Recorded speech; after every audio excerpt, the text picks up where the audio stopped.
Hi everybody, Julia Stock, Business Revolutionary with Be Astute. We are continuing our A to Z of business vocab for training providers with D. And both Suze Duncan and I came up with the same D, which is D is for data. We just thought we'd give ourselves a different take on it.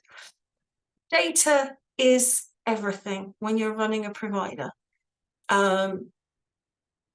From a curriculum side of things, we are interested in how the learners are progressing and knowing where they are and what interventions we need to put in place in order to bring those learners through on time. So data is absolutely everything. What we want to be able to do is come up with systems for efficiently identifying where the learners are, and a lot of the learner management systems on the market are not necessarily amazing for this. And that can put a lot of training providers off in terms of feeling like they can't get good data. It is worth persisting with, and it's also potentially worth exploring how we can be doing a better job at joining different systems together in order to be able to give you that overview.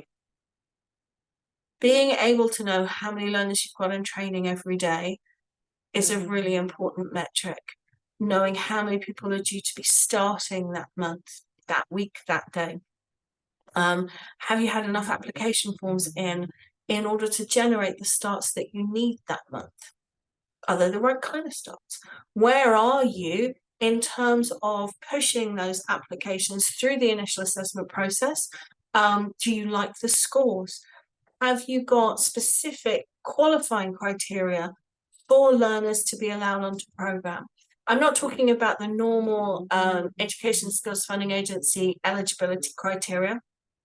You have to assess that because we get plenty of people come through who don't meet those criteria. And again, you've got to be able to prove to ESFA that you have asked the question and you hold that evidence. But I'm talking about evidence of wider prior learning, your functional skills, initial assessment results, the kind of job that they're doing. Are they doing the right job? This is particularly important for apprenticeships. Are they going to be getting the opportunities that they need? So many people are dropping out of apprenticeships and other funded qualifications because we're not being hard enough at the beginning of training in terms of actually qualifying people. Some providers are massively overqualifying out based on prior attainment, and so they're recruiting people who are massively overqualified onto various schemes. And then because these learners are under-challenged, they're leaving because they're bored.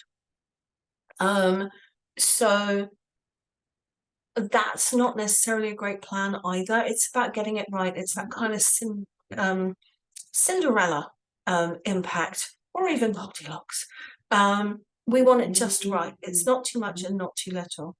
But being able to track somebody through that initial assessment to make sure that all those different forms have been completed, we've got all the results back, we've got, if we're asking the employer to answer some questions around job role, then again, how are we collecting that information together? Can we see it in one place?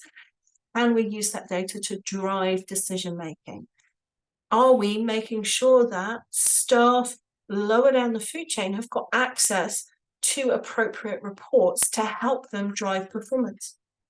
So in terms of your IQAs, can they see learner performance statistics for all of the learners that they're supervising and all of the tutors and assessors that they're working with?